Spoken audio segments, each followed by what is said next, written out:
tabung haji telah membayar kira-kira 1.55 bilion, iaitu duit pendahuluan kepada Arauda. RCI juga telah menalar pasti yang Arauda ni tidak memberikan bank garanti kepada tabung haji. Cuma hanya aku janji oleh pemilik Arauda, urusan tabung haji ni dibuat macam dekat kedai kopi kan.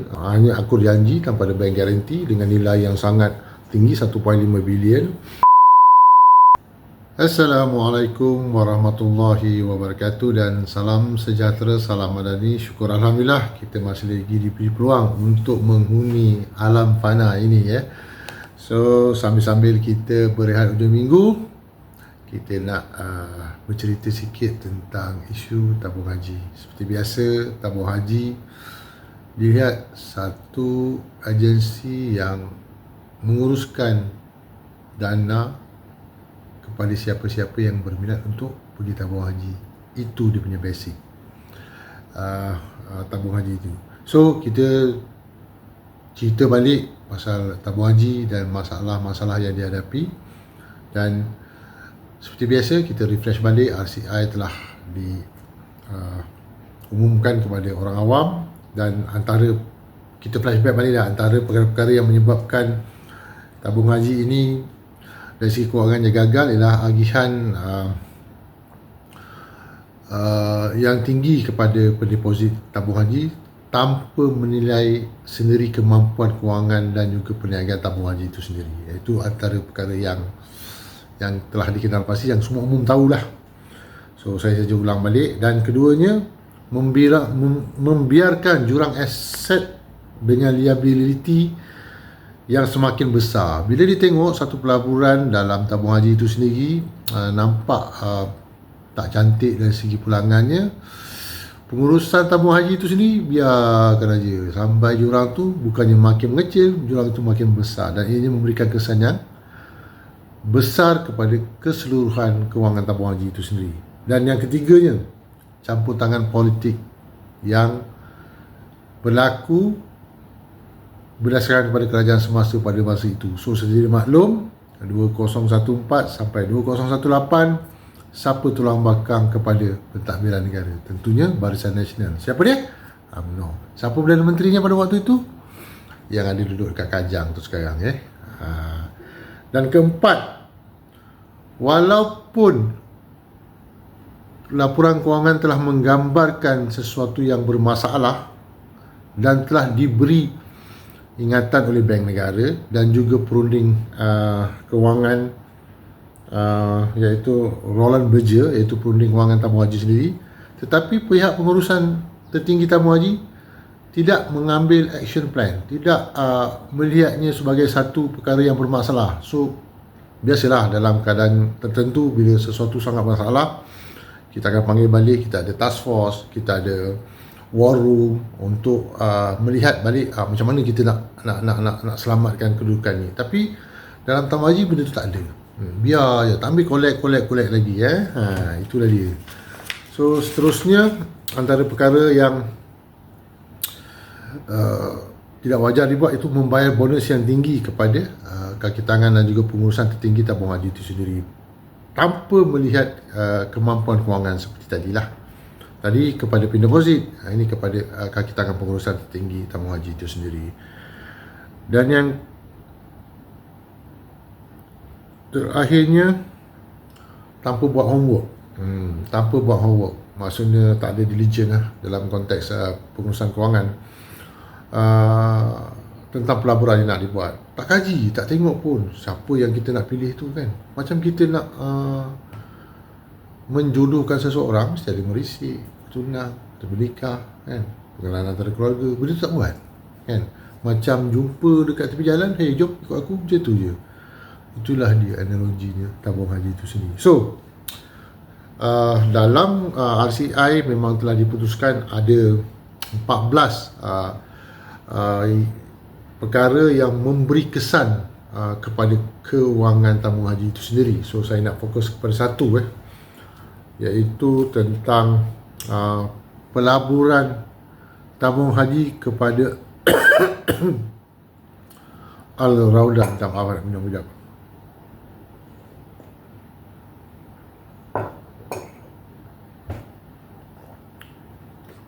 pelaburan Aurada daripada 2015 sehingga 2000 terakhirnya finalize 2024 lah, sebelum ada penyelesaian yang dibuat oleh Kerajaan Madani yang dipimpin oleh Anwar Ibrahim. So pelaburan tabung haji terhadap Arauda ni sebenarnya dia melibatkan untuk fasa pertama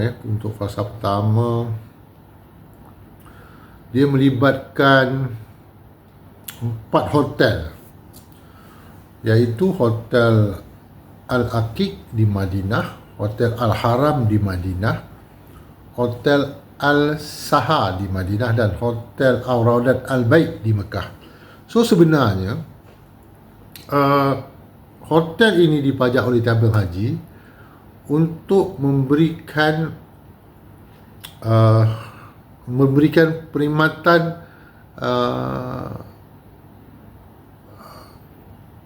rakyat Malaysia yang menunaikan haji di Mekah dan di Madinah lah. So maknanya pusing-pusing pun sebenarnya dia beri perkhidmatan kepada tabung haji juga kan.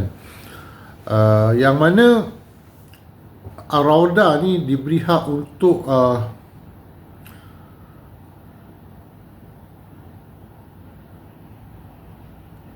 pada 21 Disember 2016, tabung haji memertai lagi perjanjian berkaitan sub-pajakan hotel dengan Arauda. Maksudnya Arauda ni diberikan hak untuk menguruskan hotel dan juga menguruskan bayaran sewaan hotel kepada pelanggan-pelanggan hotel, penginap-penginap hotel, dan Arauda ni juga memberikan hasil daripada sewaan hotel tu kepada tabung haji. Itu the basic business dan juga kontrak yang dibuat antara tabung haji dan Arauda. So sehingga pada 2017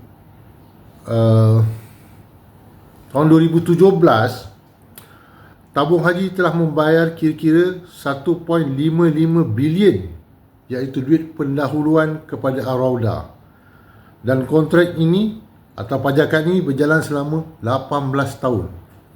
So kalau melihat kepada jumlah nilai 1.55 bilion duit tabung haji yang dibayar kepada Arauda, ini satu nilai yang amat tinggi dalam tempoh masa yang sangat panjang, iaitu 10 hingga 18 tahun.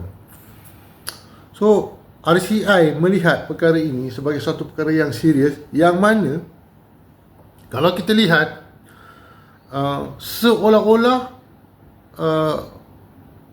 ahli lembaga pengarah tabung haji dan juga sebelum tu mungkinlah dibuat oleh ahli panel pelaburan yang melihat potensi Arauda itu sendiri. Mampu ke Arauda ni untuk menguruskan perniagaan tabung haji berkaitan dengan hotel ni dengan nilai yang sangat tinggi, 1.55 bilion tu.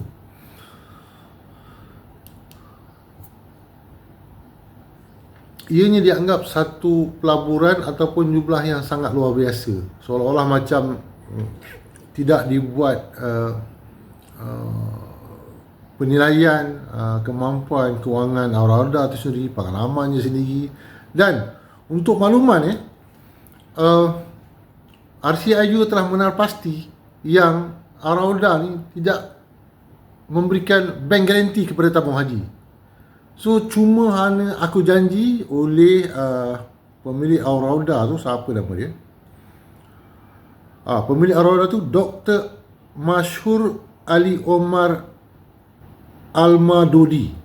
Maksudnya dia ni adalah janji peribadi. Okey, saya bersetuju, lebih kurang macam itulah kot, saya bersetuju untuk menguruskan pelaburan tabung haji, dan kita akan bayar balik pulangannya dalam bentuk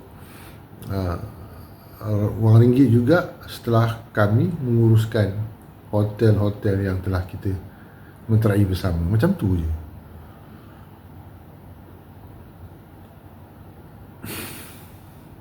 Saya ingat waktu saya ada beberapa kali lah, lebih daripada 4 kali ke Mekah. Awal-awal dulu saya pergi masa umur saya berapa lah, 29 kot. Jadi ramai orang pesan kalau nak pergi Tanah Ain, naik taksi tu bila bagi duit, kalau kata 7 rial lah, kita bagi 10 rial, driver taksi tu cakap halal, kita cakap halal, mana kita halal tu kita akulah dengan transaction tu sebenarnya kan, perkhidmatan yang dia berikan, perkhidmatan taksi tu. Dalam selepas cakap halal tu, kita tanyalah kat dia kan, mana balance dia, kita bagi 10 rial, kalau kata tambang tu 7 rial kan, kita minta lagi 3 rial, dia kata halal. So kita mempunyai tafsiran berbeza. Kita cakap halal kita tu lebih kepada urusan dia memberi perkhidmatan kita pada taksi, dan habislah urusan tu bila kita bayar, kita mintalah balance yang kita telah bagi tadi kan. Tapi bagi dia halal, itu halal, tu halalkan dia yang balance tu. Kita kalau kat bahasa kat sini, keep the change kan. Jadi itulah dia orang Arab sebenarnya. Tapi mungkin sekarang dah tak berlaku begitu sebab kita ada QR code kan, ataupun online banking, mungkinlah kan. Jadi sebenarnya kalau kita lihat, inilah yang berlaku kan. Dia kata halal, kita kata halal, habis Kuala Lumpur 1.5 billion. Okey, saya melihat, kita melihat urusan tabung haji ni dibuat macam dekat kedai kopi kan. Hanya akur janji tanpa ada bank guarantee dengan nilai yang sangat tinggi 1.5 bilion, yang juga memberikan kesan besar kepada kewangan tabung haji dengan melibatkan beberapa hotel di Mekah dan Madinah. Dan difahamkan pada 2007 ada tambahan beberapa hotel lagi, yang total dilihat 1.5 bilion itulah kesan yang tabung haji dapat. Cuma saya nak stop kat sini. Saya nak bawa kepada satu situasi.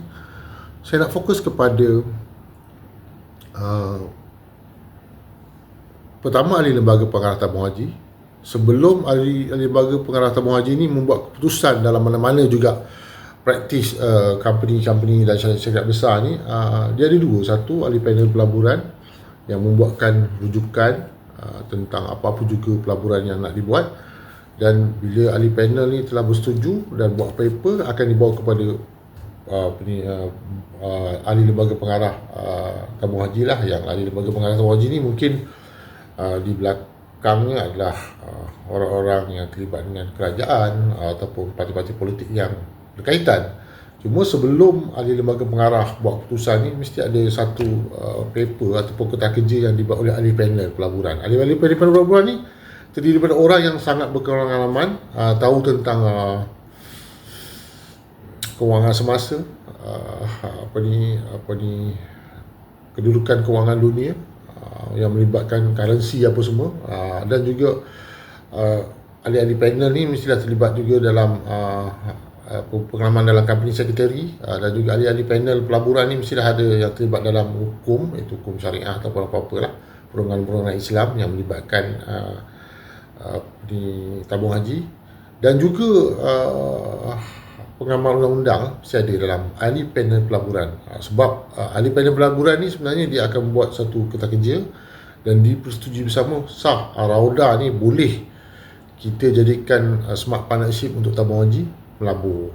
Mesti begitu kan. Dalam mana-mana proses company besar, urusan company besar-besar ni bukan melibatkan keputusan seorang, dia mesti melibatkan keputusan komiti mesyuarat dan juga melibatkan berbagai peringkat. Mungkin sebagai praktis, yang pertama, di peringkat preliminary itu mungkin kita tengok kajian awal macam mana pelaburan ni boleh memberikan kesan yang baik kepada tabung haji, dan di peringkat yang kedua tu komersial punya penilaian, yang ini melibatkan tentang kedudukan mata wang, currency, dan ketiga tu setelah dipersetujui bersama oleh ahli panel ni, barulah dibawa kepada ahli lembaga pengarah tabung haji. Mungkin ada beberapa peringkat yang terlibat dalam tabung haji ni, tetapi kalau kita lihat daripada kronologi pelaburan Al-Rauda ni seperti tidak berlaku perkara-perkara itu, ataupun mungkin di peringkat panel telah mengesyorkan beberapa penemuan ataupun syarat, tetapi di peringkat lembaga pengarah tu mungkin benda ni dilihat kemudian, kena luluskan dulu, mungkin macam tu kan. Jadi Saya nak lihat kepada beberapa individu yang jadi ahli lembaga panel pelaburan tu sendiri. Pertama, ahli panel pelaburan ni Datuk Azizan ni. Dia ni daripada Kedah. Dia merupakan pengurusi atau pengurusi kepada beberapa anak syarikat tabung haji itu sendirilah, macam tabung haji plantation, tabung haji engineering, tabung haji property kan. Dan dia telah lama dalam tabung haji dan menjadi ahli lembaga panel, ahli panel pelaburan kepada tabung haji. So Datuk Azizan ni kalau dah puluhan tahun bekerja dengan tabung haji, dah tahu bagaimana trend pelaburan tabung haji itu sendiri. Dia bijak ke tak bijak? Mesti dia bijak.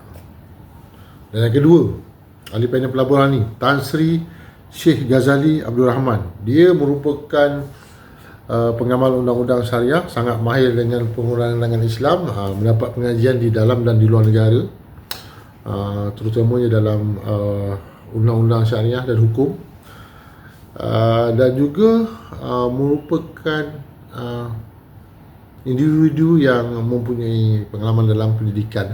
Jadi tidak dinafikan dalam pelaburan itu juga perlu ada orang-orang yang mahir dan tahu tentang hukum, tentang perbaikan Islam dan juga perundangan Islam. Ini sebenarnya ada dalam tim pelaburan tabung haji itu sendiri. Yang ketiga, kalau kita lihat Tan Sri Dr. Abdul Samad Ilyas, yang banyak pengalaman dalam urusan finance dan banking, merupakan chartered accountant, merupakan presiden MIA lagi.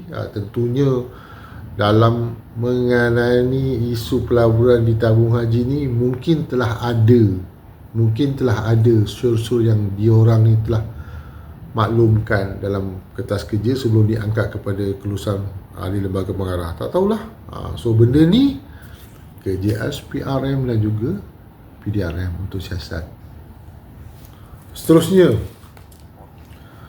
Datin Paduka Zahidah Ismail yang merupakan company secretary kepada tabung haji. Tentunya bila terlibat dengan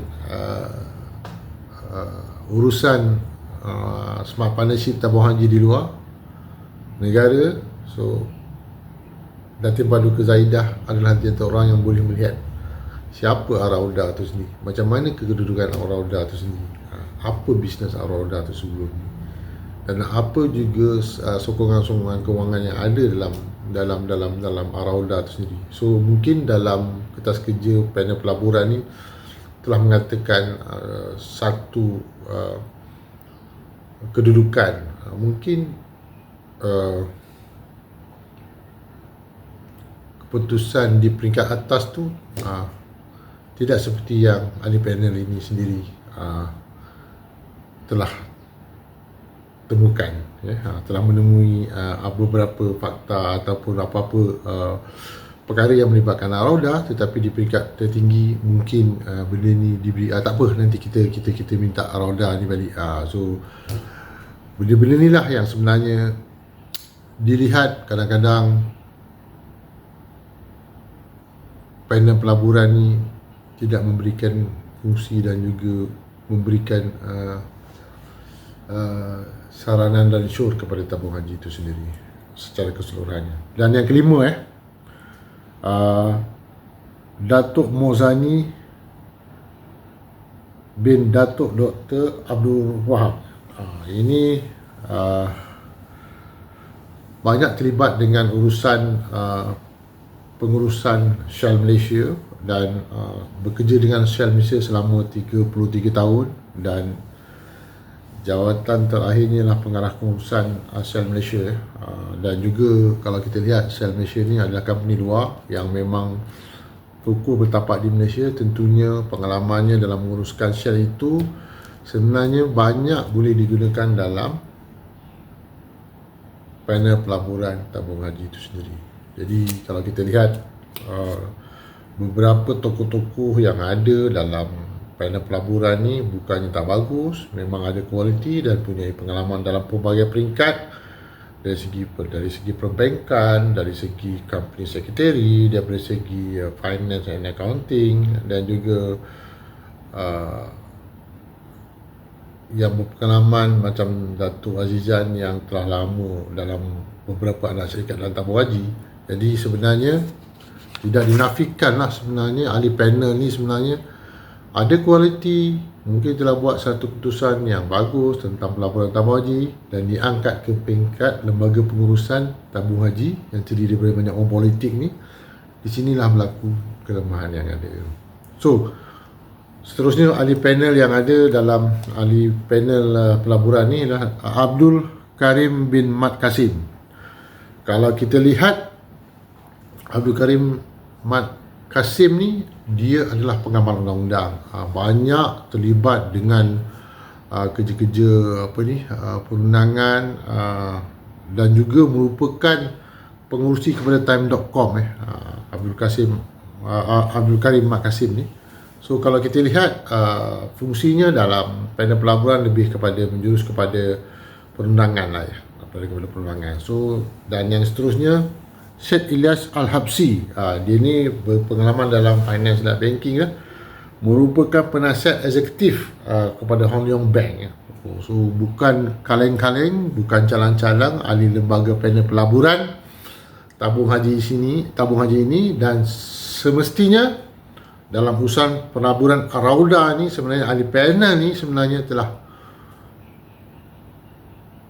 menemui satu strategi yang bagus dalam pelaburan. Mungkin di peringkat yang seterusnya bila kertas kerja ni diangkat ke peringkat lembaga pengarah yang kebanyakannya dihuni oleh orang-orang politik, maka di sinilah berlaku kelemahan dari segi urus takbir dan juga amanah yang telah diberikan. Jadi saya berhasrat, kita semua berhasrat bahawa seharusnya PDRM, seharusnya SPRM melihat semula kertas awal cadangan pelaburan Arauda itu sendiri. Siapa yang membuat analisa benda ni? Siapa yang mencadangkan dan menjuruskan kepada satu keputusan berpotensi kita membuat pelaburan bersama Arauda dengan hotel-hotel yang ada. Jadi di peringkat teknikal tu sendiri, sebelum dibawa diangkat kepada ahli lembaga pengarah, kita tengok siapa yang prepare, siapa yang sahkan, siapa yang memberi ulasan dalam minit mesyuarat tu. Itulah yang akan disoal siasat oleh SPRM. So faham ya, kertas awal dibawa kepada kertas panel pelaburan, dan bila ada persetujuan barulah diangkat kepada ahli lembaga pengarah dan dibuat keputusan. Jadi dekat sini kita tengok siapa yang sure, siapa yang sign, siapa yang bersetuju, dan siapa yang beri ulasan. So SPRM dah panggil pun beberapa orang, dan mungkin dah ada kedudukannya sekarang ni kan, mungkin tidak dihebahkan lagi supaya proses ini tidak diganggu oleh kita-kita yang kat luar ni kan. Dan saya suka menyatakan adalah satu ahli politik ni dah melupa kan. Dia kata apa, waktu menandatangi kerjasama dengan Arauda ni, saya mewakili menteri, sebab menteri tak ada pada waktu tu. Dia timbalan menteri Ashraf Wajidi. Dia kata dia datang, dia tak tahu apa pun, dia hanya mewakili menteri untuk sign plak apa semua kan dalam program melancarkan pelaburan Arauda ni dengan tabung haji kan. Saya sign saja. Level kau ni level Sanusi ke? Saya tak tahu, saya baca saja, saya sayangnya semua mereka yang buat kan. Takkan kau macam tu Ashraf kan, kau ketua pemuda UMNO lah kan, hebat lah kan. Saya tak nak cakap peribadi lah pasal Ashraf ni, hebat sangat kan. Tapi bila keadaan macam ni, dia kata dia hanya mewakili menteri. Waktu tu Jamil Hir tak ada, dia kena ada, dan dia sign dia tanya je. Takkan label kau macam Sanusi bro, Ashraf. Ni dia ni antara orang tengah cari hotel-hotel tengah cari hospital mana yang dia nak check in nanti bila ada pertuduhan kan. Jadi difahamkan dia siap walafiat tu, tiba-tiba kan sakit kan. Yang kedua, pada 2001, Ashraf kata, dia kata baru-baru ni, dia kata penubuhan kerajaan selepas penubuhan kerajaan pada Mac 2021 ekoran daripada Langkah Sheraton, antara prasyarat untuk menubuhkan kerajaan campuran antara Barisan Nasional, Bersatu dan PAS ni adalah penubuhan RCI tabung haji. Oh, itu prasyarat dia. Okey, nak form government pada 2021 setelah rampasan kuasa Langkah Sheraton ni, Ashraf Wajidi menyatakan BN memberi prasyarat kepada Bersatu dan juga PAS, kalau nak aku Barisan Nasional menubuhkan kerajaan bersama hasil daripada Langkah Sheraton, kena buat penubuhan RCI tabung haji. Sebenarnya RCI tabung haji ni berfungsi untuk Barisan Nasional menubuhkan kerajaan bersama Bersatu dan PAS, ataupun RCI tabung haji ni untuk memastikan kebenaran dan juga pengurusan kewangan tabung haji itu berjalan dengan baik. Dah sah sebenarnya Ashraf Wajidi ni sudah spin untuk berkuasa, kata kena buat RCI tabung haji. Tapi sebenarnya dia tak peduli pun pasal tabung haji ni. Masa kau 2017, masa kau sign benda tu, masa kau duduk dalam menteri yang berkaitan dengan hal-hal urusan tabung haji, kenapa kau tak pernah tanya?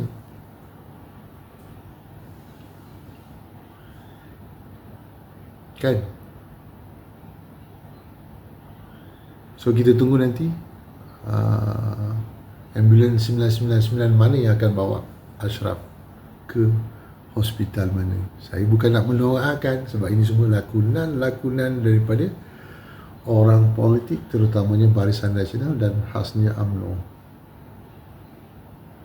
Sekian, terima kasih daripada Wayang Tarbus. Assalamualaikum warahmatullahi wabarakatuh.